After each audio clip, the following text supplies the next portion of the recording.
Saludos, camaradas. ¿Qué tal estáis? Espero que vaya todo bien, que vaya todo perfectamente. Últimamente veo en las redes sociales que se está volviendo a debatir sobre la solución de dos estados.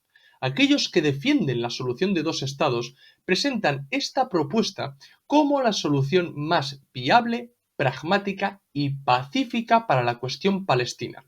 Tal vez la solución de dos estados suene mucho, ya que esta propuesta es una propuesta bastante vieja y los medios de comunicación hablan mucho sobre la solución de dos estados. Así que creo que merece la pena indagar en esta propuesta para poder valorar si realmente es una solución para el pueblo palestino. Así que vamos con el vídeo, este Replaneta. ¡Comenzamos!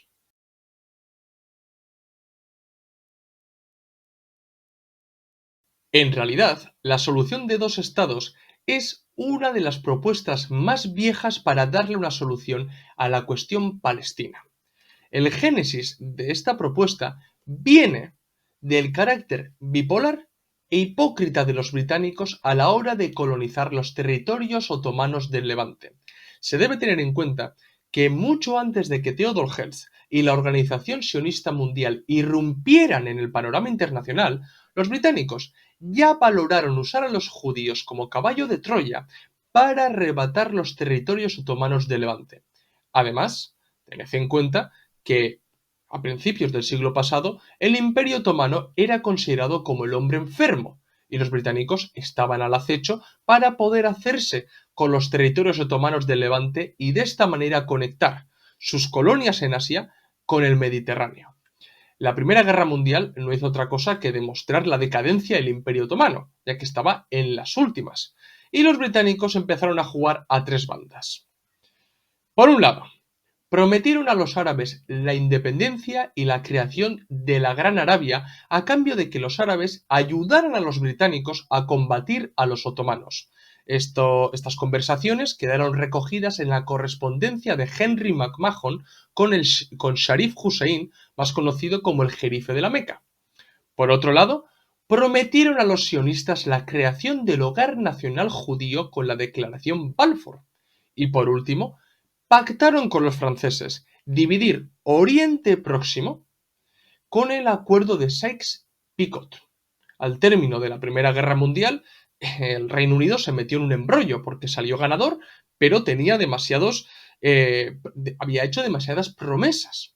Bien, y sí cumplieron con el acuerdo de crear el Hogar Nacional Judío, es decir, sí correspondieron a los sionistas, también llevaron a cabo el acuerdo de Sykes-Picot porque Francia y el Reino Unido se repartieron Oriente Próximo, concretamente Francia se hizo con Líbano y Siria, y el Reino Unido se adueñó Irak, Palestina y Transjordania. Tened en cuenta que separaron Jordania de Palestina creando ahí el Emirato de Transjordania. Pero los árabes se quedaron con una mano delante y con otra detrás. Es decir, fueron los más perjudicados, porque los británicos no cumplieron la promesa de crear la Gran Arabia. Es decir, los británicos traicionaron a los árabes y beneficiaron a sus aliados imperialistas franceses y a los colonialistas sionistas.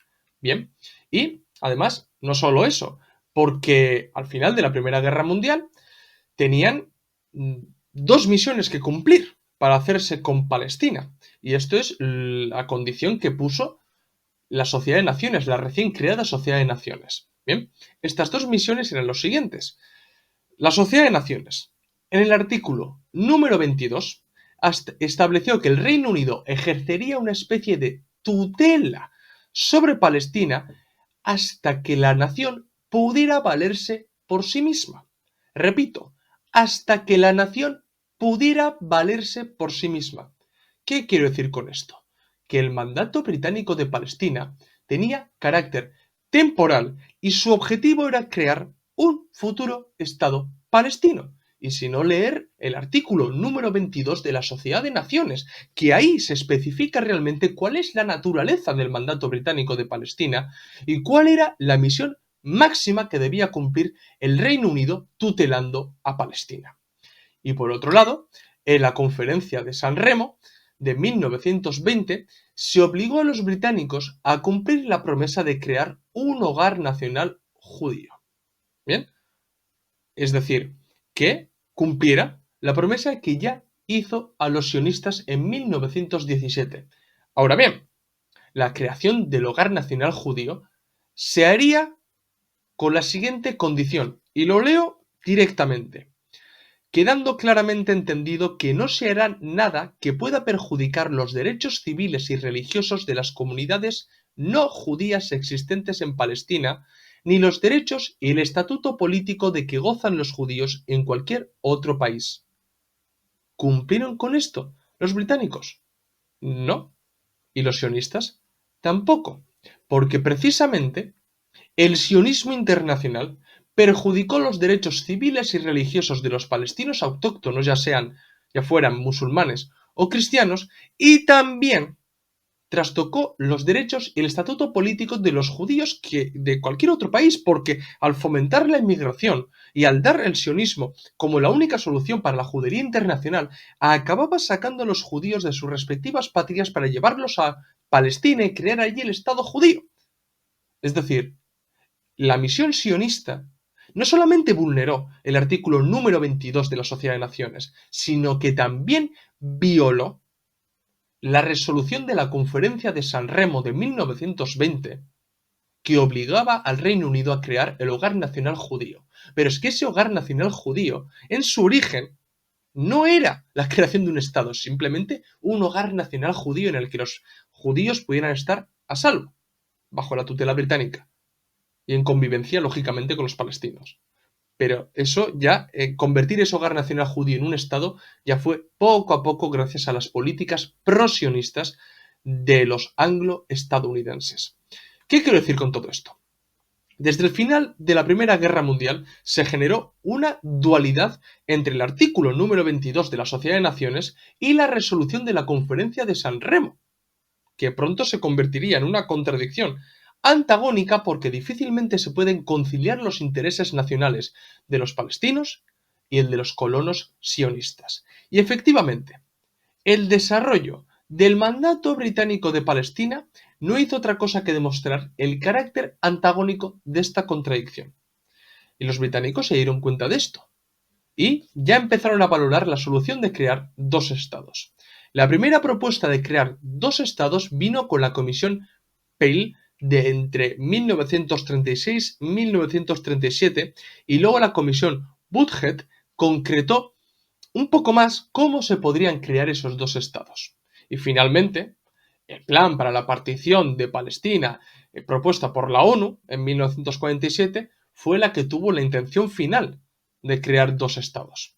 Huelga decir que el Libro Blanco de 1939 dio un paso para atrás, bien, y defendió la creación de un Estado palestino gobernado conjuntamente por palestinos y judíos. Y, de la misma manera, una de las propuestas del Comité Especial de las Naciones Unidas para Palestina, que era el comité encargado de estudiar la cuestión palestina y dar con una solución, pues este comité también propuso crear un Estado federal con judíos y palestinos. Bien, entonces vemos que en la mayoría de los casos la cuestión palestina siempre, al intentar dar una solución a la cuestión palestina, siempre se ha valorado o crear dos estados o crear un estado conjunto. Nosotros defendemos crear un estado conjunto, lógicamente,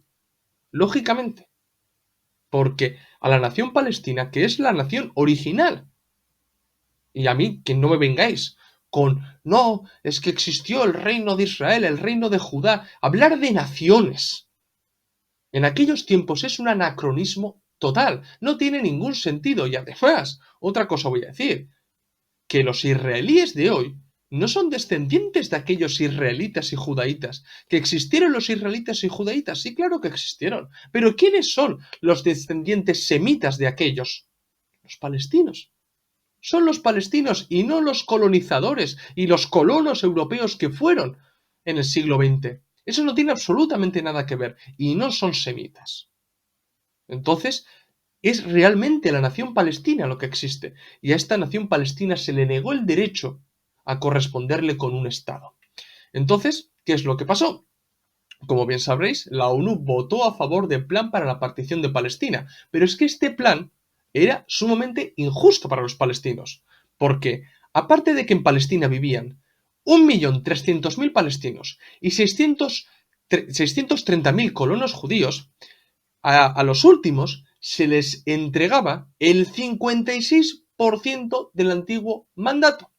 Es decir, la ONU abogó por dar más territorio a una minoría que a la mayoría autóctona que vivía ahí durante generaciones.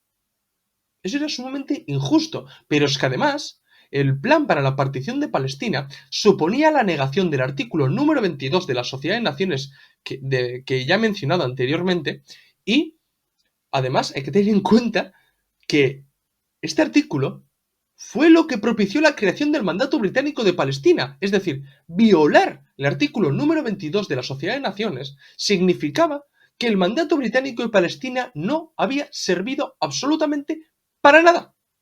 Para nada. Y además, el plan para la partición de Palestina también negaba el derecho a la descolonización de los palestinos, que era precisamente lo que estaba sucediendo en el mundo tras la Segunda Guerra Mundial. Por cierto, el derecho a la descolonización y a la libre determinación de los pueblos y las naciones está recogido en el primer capítulo de la Carta Fundacional de la ONU. Es decir, la ONU, de las primeras cosas que hizo fue violar su propia Carta Fundacional, negando el derecho a la determinación a los palestinos y a la descolonización también.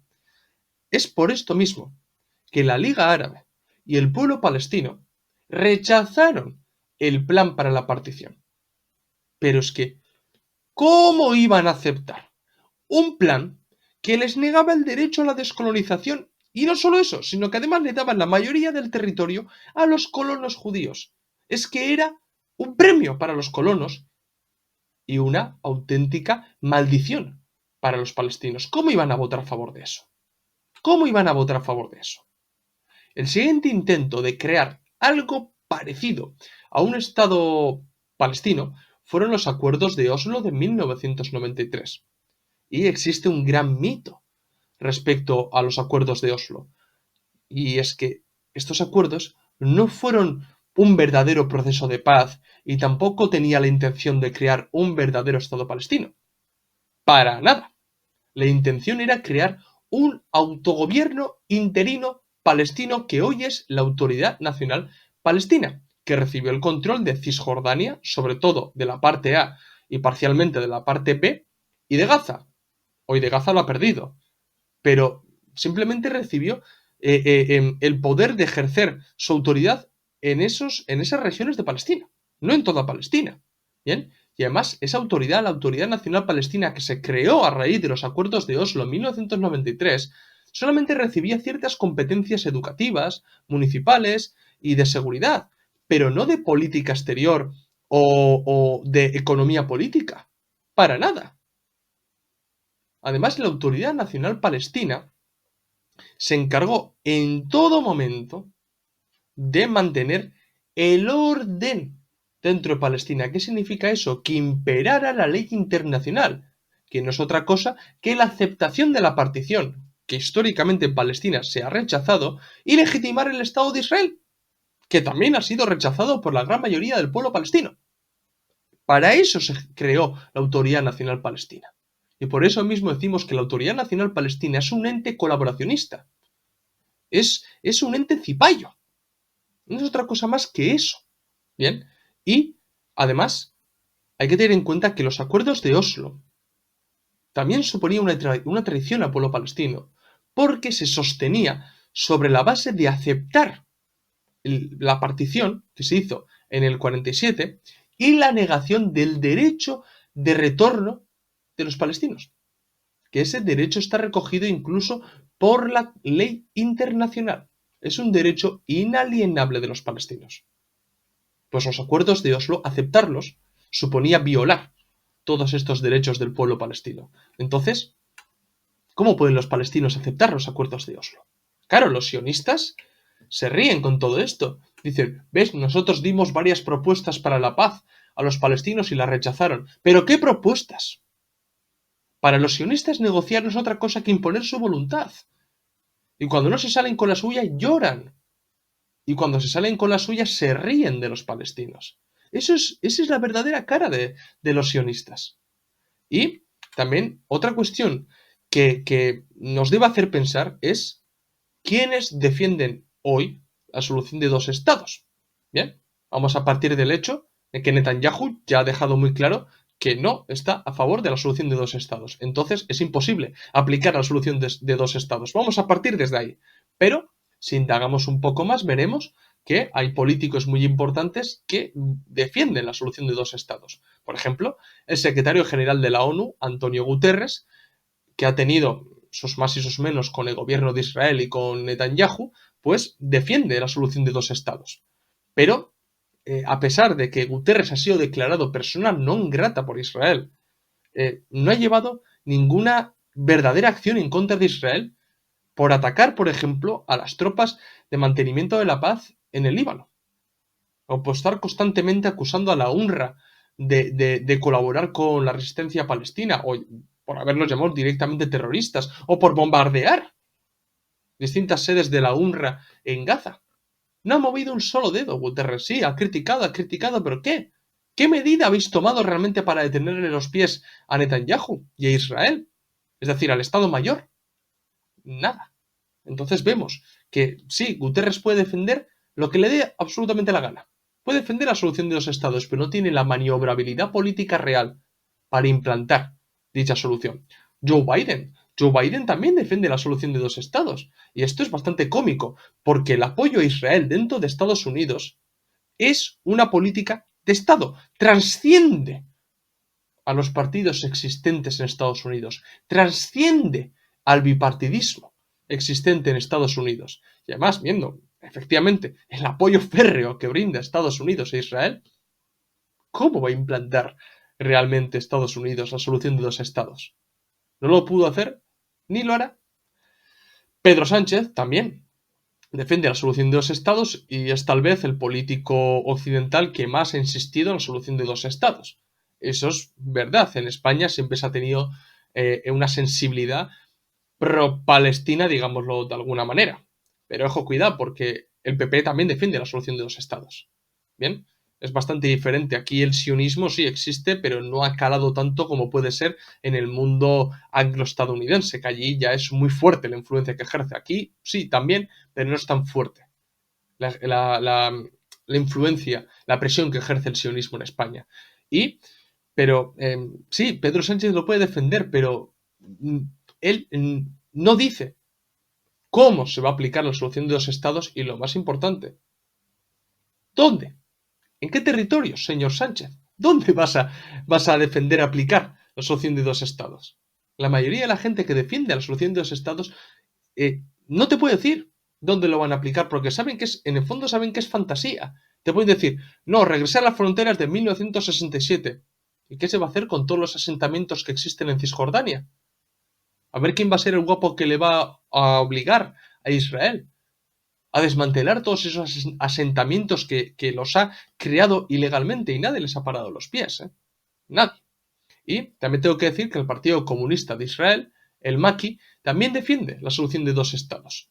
Y lo argumenta diciendo que es la única forma viable de alcanzar una solución al conflicto.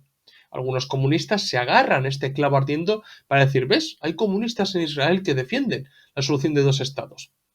Pero es que no es real, porque el Maki sigue teniendo esa línea prosoviética que intenta ser fiel a aquella herencia soviética que, recordad que la Unión Soviética votó a favor primero del plan para la partición y después reconoció a Israel, y el Maki sigue con esa tradición, pero ese folclore soviético no significa que está bien, está mal. Está mal. La solución de dos estados es una solución más de autocomplacencia que otra cosa. Y el Maki lo sabe. Y alguno puede decir, pero el Maki ha sido reprimido por Israel. Sí, claro, claro. Pero sus premisas no son científica ni objetivamente hablando correctas. Y ahora voy a dar un par de argumentos para que os deis cuenta por qué la solución de dos estados no es una solución. Yo he hecho una lista con varias razones, así que os las doy. Primera razón. La solución de dos estados pasa obligatoriamente por aceptar el plan para la partición de Palestina que se votó en 1947 y que vulneró el derecho del pueblo palestino a la descolonización. Y, por otra parte, supuso un premio al proceso de colonización sionista que se realizó primero con la compra de tierras y después con la limpieza étnica realizada por los colonos sionistas. Es decir, la solución de dos estados es un premio a todo ese proceso. La solución de dos estados es un reconocimiento de la limpieza étnica. Porque si se apuesta por regresar a la frontera en 1967, yo os quiero recordar que la Nakba se produjo entre 1948 y 1949. Entonces se está justificando esa misma Nakba, o legitimando, mejor dicho. Segunda razón, esta solución sigue siendo sionista, y algunos se sorprenden por esto. A ver, el máximo objetivo del sionismo ha sido crear el Estado judío y después legitimarlo. Y es precisamente lo que hace la solución de dos estados. Legitima el Estado de Israel y además mantiene su existencia. Por eso mismo es sionista, porque precisamente converge con los objetivos sionistas. Tercera razón. ¿Dónde se va a crear el Estado palestino? Esta propuesta teóricamente defiende crear en Cisjordania, en la parte A, y parcialmente en la B, y en Gaza. Pero claro, lo que he dicho antes, en Cisjordania, todos los asentamientos ilegales que se han ido montando durante décadas, ¿qué se va a hacer con ellas? ¿Se van a desmantelar? ¿Se le va a obligar a Israel a desmantelarlas? ¿Se le va a obligar a Israel a retirarse de la Palestina ocupada, de la mal llamada Palestina ocupada? Porque no, y digo mal llamada porque no solamente ocupa esas partes de Cisjordania o Jerusalén Este, sino que ocupa toda Palestina. Pero, ¿qué se va a hacer con todos esos asentamientos? Que, por cierto, los han creado, por ejemplo, envenenando ciertas tierras para que se fueran de allí los palestinos o cortándoles el agua. ¿Qué se va a hacer? ¿Dónde se va a crear el Estado palestino? ¿Se va a regresar al plan de partición para Palestina? Es que muy poca gente contesta a esta pregunta. Y la última razón es que el Estado palestino, ¿qué va a ser?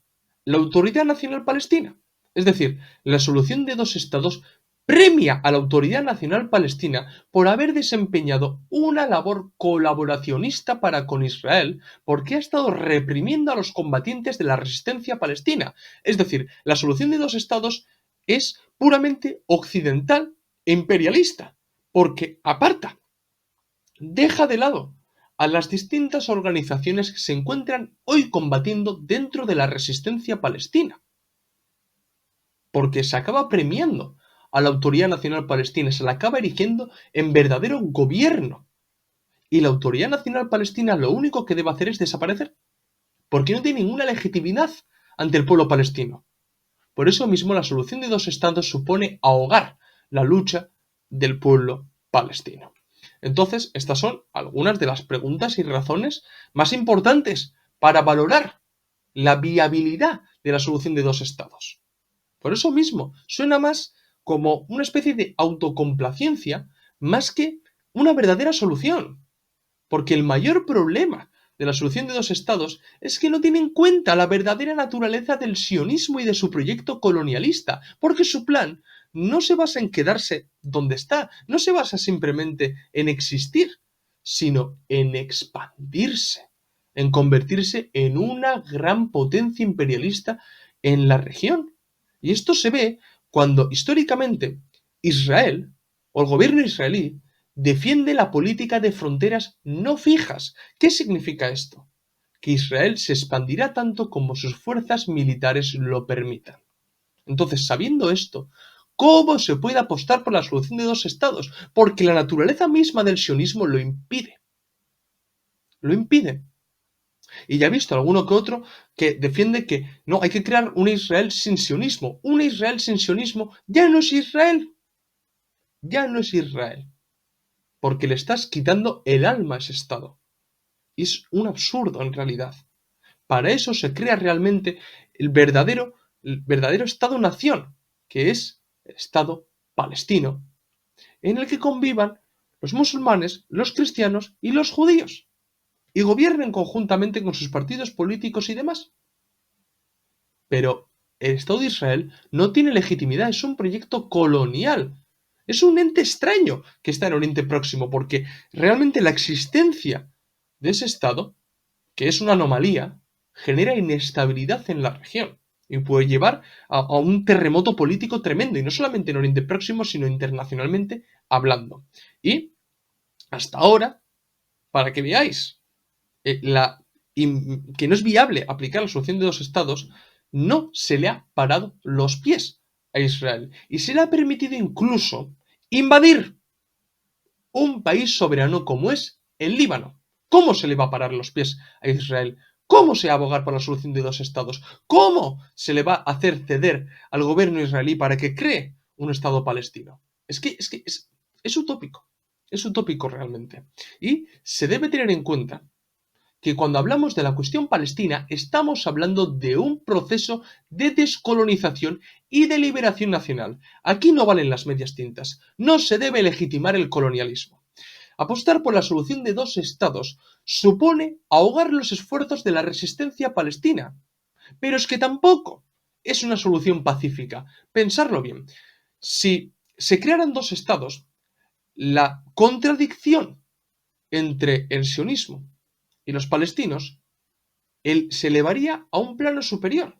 ¿Qué quiero decir con esto? Que ya la disputa no sería entre un ejército y unas milicias, sino sería entre un ejército y otro ejército. Eso sería aún más violento y catastrófico. Por eso mismo la solución de dos estados no es ni siquiera pacífico. No lo es. Y sí quiero decir que puede llegar el momento en que se aplique esta solución. Sí puede llegar el momento en el que mediante la lucha palestina, Israel y la comunidad internacional no tengan otra que crear un Estado palestino. Pero si se llega a ese momento, será por los esfuerzos del pueblo palestino y no por la verborrea de los políticos occidentales. Y mucho menos por la concesión de Israel. Será por los esfuerzos de la resistencia palestina que hoy está combatiendo a los colonos sionistas. ¿Bien? Y esto ya ha pasado en la historia con Corea o Vietnam. Pero se debe tener en cuenta que ni los coreanos, ni los vietnamitas, ni aquellos que los apoyaban, llevaban por bandera la solución de dos estados.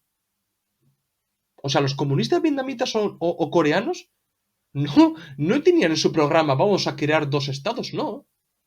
No apostaban por eso. Simplemente se dio el momento por la lucha de liberación nacional y por la correlación de fuerzas en la geopolítica en el que se tuvo que crear dos estados, pero fue temporal. Bueno, el caso de Corea todavía ahí sigue, pero es temporal también. Llegará un momento en el que se tenga que abogar por la liberación nacional y por unificar la patria. Eso es lo que quiero decir. Que sí puede llegar el momento, pero no podemos ser nosotros quienes apostemos por la solución de dos estados y mucho menos podemos exigir a los palestinos que apoyen la solución de dos estados. Hoy los palestinos están derramando su sangre para liberar la nación. Y el máximo objetivo de la resistencia palestina es liberar la nación y crear una Palestina soberana donde convivan judíos, cristianos, musulmanes, todos. Nosotros, lo mínimo que podemos hacer es defenderlos y es apoyar su causa y no ahogarla mediante propuestas como la solución de dos estados, que realmente es más autocomplacencia que otra cosa. Así que no, la solución de dos estados no es ninguna solución. Así que, bueno, camaradas, dejadme un like si os ha gustado el vídeo, si sois nuevos suscribíos al canal, recordad que en la descripción del vídeo tenéis el enlace de PayPal para donarnos dinero, ayudarnos a crecer y que podamos seguir manteniendo el canal. También recordad que en la descripción del vídeo tenéis los enlaces de los documentos y libros que tenemos solamente en Gumroad. Y nada, seguidnos en las redes sociales, Twitter, Facebook, Instagram y TikTok, donde subimos nuevo contenido a diario o casi a diario. Esto es todo, nos vemos en el próximo vídeo. ¡Salud, camaradas!